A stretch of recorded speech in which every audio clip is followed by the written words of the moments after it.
DMTV Info, votre chaîne d'information en temps réel. La politique, la santé, le sport, les faits de société, la musique, les rumeurs et bien plus encore. Vous découvrirez cela dans notre chaîne DMTV Info.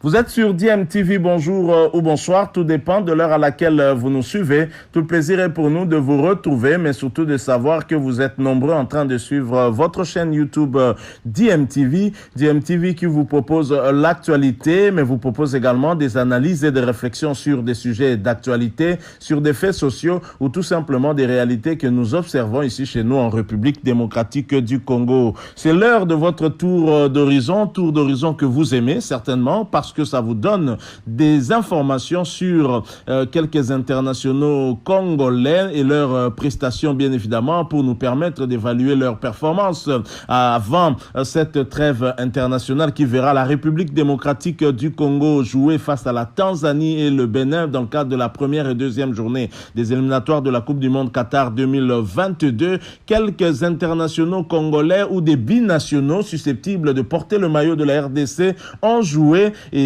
c'est le cas en France pour la Ligue 1 où l'on jouait la 4e journée et où l'AS Monaco, après 2 défaites et un match nul, a enfin gagné 3 points et donc a enfin obtenu sa toute première victoire. Et vous savez que dans cette équipe de l'AS Monaco se trouvent plusieurs binationaux congolais. L'AS Monaco s'est donc imposé sur le terrain de 3 sur le score de 1-2 alors qu'en première mi-temps, l'équipe de la principauté menée par 0-1. Et pour ce match, un binational d'origine congolaise avait bien été titularisé en défense de l'AS Monaco avec ce système de 4-2-3-1. Benoît Abadiachile était effectivement dans la charnière centrale de l'AS Monaco. Et alors ce match qui a bien débuté à l'avantage de l'AS Monaco, un match plutôt quand même équilibré, même si sur le plan de la possession de balles, il y a une légère domination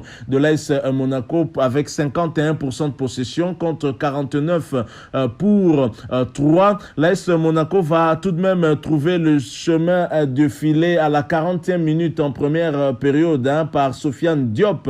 0-1, c'est le score qui va également sanctionner cette première mi-temps. Mais en deuxième période, dès l'entame de cette deuxième période, 3 se ressaisit par Ruben Aguilar et égalise sur penalty, 1 but partout et quelques 7 minutes plus tard, le même Sofiane Diop va redonner l'avantage à l'AS Monaco, doublé donc signé de Sofiane Diop et il faut aussi noter que pour ce match, Benoît Abadiachile qui avait été titularisé seul comme Congolais, on sait que parfois il joue dans la charnière centrale avec son compatriote congolais d'origine comme lui et qui donc a fait son entrée à la 66e minute, Axel Dissassi, puisque c'est de lui qu'il s'agit. Mais à part lui, à la 87e minute également, Elliot Matazo, un autre binational congolais, va faire son entrée pour participer à cette fête, à cette première victoire de l'AS Monaco. Depuis le début de cette saison, l'AS Monaco a connu 2 défaites et un match nul, n'avait qu'un seul petit point. Et grâce à cette victoire, l'AS Monaco passe à 4 points et donc se retrouve à la 14e place au classement du championnat de Ligue 1 française avec une victoire, un match nul et 2 défaites, 4 points. Donc le Monaco s'est ressaisi et tant mieux en attendant la prochaine rencontre qui va donc voir l'AS Monaco se déplacer à recevoir l'Olympique de Marseille. L'Olympique de Marseille qui pète aussi la forme avec Dimitri Payet et ses nouveaux recrues en tout cas qui sauvent Marseille et qui permettent à Marseille de glaner des points et ce sera le 12 septembre 2021 ce rendez-vous en Ligue 1 pour le compte de la 5e journée. L'AS Monaco va recevoir l'Olympique de Marseille et après le 16 septembre 2021 dans le cadre de l'Europa League, l'AS Monaco va recevoir le club autrichien de Sturm Graz. Donc voilà tout pour ce qui concerne le programme de l'AS Monaco et des AS Monaco de Benoît Abadiachile, AS Monaco de Matazo, AS Monaco de Axel Dissassi.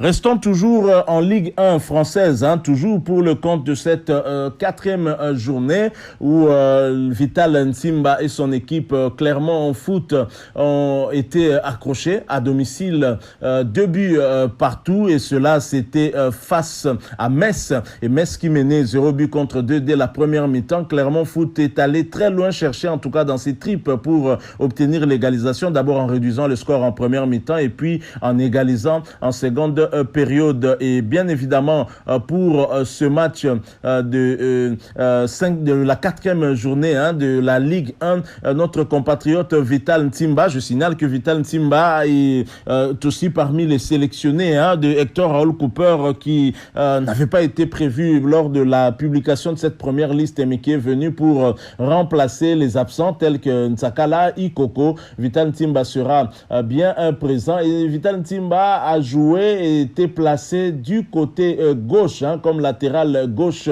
avec son équipe de Clermont en foot dans un système de 4-2-3-1 et cette équipe a eu en tout cas chaud à domicile et a failli subir une première défaite de la saison parce que jusque-là Clermont Foot promu qui vient de Ligue 2 n'a pas encore perdu et ce match je l'ai dit où Vital Nsimba a été titularisé a très mal débuté pour Clermont Foot. Dès la 10e minute, Ibrahima va ouvrir le score pour l'équipe de Metz et 29 après 19 minutes, soit à la 29e minute, Arthur va également corser l'addition sur penalty en inscrivant le deuxième but de Metz.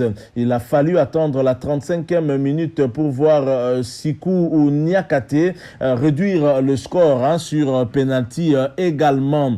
Alors bien évidemment c'est le score qui va sanctionner cette première mi-temps, 1 but contre 2. En deuxième mi-temps, les club de Clermont Foot va appuyer sur l'accélérateur avec cette petite domination en termes de possession de balle, 60% contre 40 laissés à Metz et cette domination va payer à la 58e minute puisque l'égalisation va intervenir par le joueur Rachani. Le score restera inchangé et bien évidemment pour ce match, notre compatriote Vital Nsimba qui avait débuté comme titulaire va terminer également ce match. Il va jouer donc toute la rencontre. Et au niveau du classement, Clermont Foot promu, mais qui titille en tout cas toutes les grandes équipes de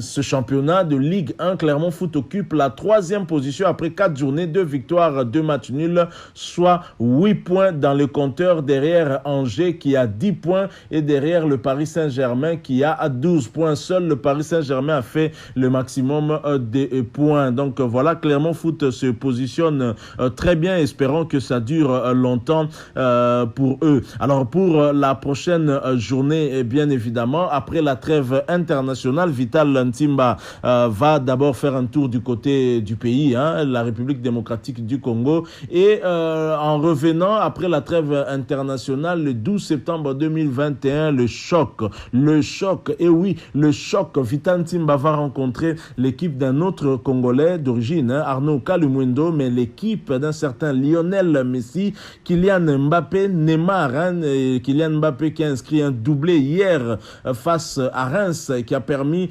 au Paris Saint-Germain de remporter ce match par le score de 0 but contre 2. Lionel Messi a fait son entrée à la 66e minute, mais est resté muet. Il n'a pas encore inscrit son tout premier but. Donc voilà, un rendez-vous à ne pas manquer que nous allons suivre. Nous allons suivre notre compatriote Vital Nsimba face notamment à Kylian Mbappé et surtout face à Lionel Messi. Terminons ce petit tour d'horizon par le Racing Club de Lens, où Gaël Kakuta jouait son dernier match avant la trêve internationale, avant d'atterrir donc à Kinshasa, toujours dans le cadre de cette 4e journée. Et le Racing Club de Lens recevait Lorient, une rencontre qui opposait le 6e et le 7e du championnat. Si Racing Club de Lens n'a pas encore perdu de match, mais Racing Club de Lens a également du mal à gagner.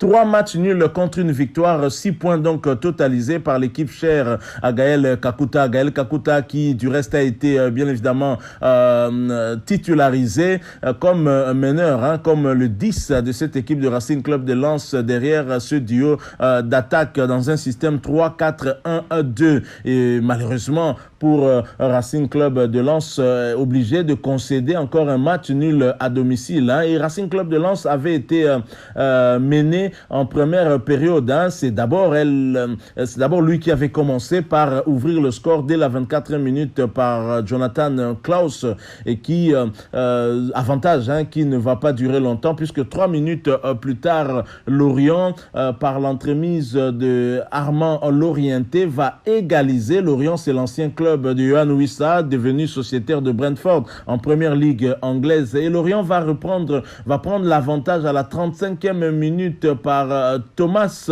Monconduit qui va inscrire le deuxième but de Lorient. 1 but contre 2 en première mi-temps et de retour des vestiaires, Lens essaye d'appuyer sur l'accélérateur, auréolé en tout cas de sa domination en termes de possession de balle, 54 contre 48 pour Lorient, et ce qui va payer à la 70e minute grâce justement à cette égalisation de Seko Fofana. Lens va tenter en tout cas d'obtenir les 3 points en essayant d'inscrire un 3e but synonyme de victoire, mais sans y parvenir. Il faut noter aussi que Gaël Kakuta, comme à son habitude depuis un certain temps, il ne joue pas en tout cas toute la rencontre. Il a été remplacé à la 74e minute. Et pour le rendez-vous pour la prochaine journée, Lens va donc se déplacer du côté de Bordeaux. Ce sera le 12 septembre 2021, des retours de cette trêve internationale, parce que Gaël Kakuta va donc atterrir à Kinshasa pour finalement s'envoler vers Lubumbashi, lieu de la rencontre qui opposera la République démocratique du Congo à la Tanzanie dans le cadre de cette première journée des éliminatoires de la Coupe du Monde Qatar 2022. Voilà, nous sommes arrivés à la fin de ce petit tour d'horizon qui nous a emmenés en Ligue 1 française où se jouait la 4e journée. Vous avez eu des nouvelles de Benoît Badiachile, d'Axel Dissassi, d'Eliott Matazo qui ont pu obtenir leur toute première victoire depuis le début de ce championnat. Malheureusement pour Vital Nsimba et Gaël Kakuta, ce sont 2 matchs nuls à domicile, des regrets donc, des matchs nuls au goût d'une défaite. Espérons que nos internationaux congolais vont se ressaisir pour les prochaines journées après la trêve internationale. Si vous avez aimé, laissez-nous un maximum de j'aime, likez donc cette vidéo. Merci de partager avec nous votre opinion sur ce petit tour d'horizon en nous la laissant à travers un commentaire. Vous êtes nouveau ou ancien sur cette chaîne mais que vous ne vous êtes pas encore abonné, n'hésitez pas, abonnez-vous et n'oubliez pas d'activer la notification en cliquant tout simplement sur cette petite cloche qui apparaîtra dès que vous serez abonné, parce qu'elle vous permettra de ne plus rien manquer des prochaines vidéos que nous allons vous proposer. Encore une fois, merci à vous. Nous espérons vous retrouver bientôt avec un autre sujet d'actualité. En attendant, portez-vous bien et DMTV vous dit au revoir.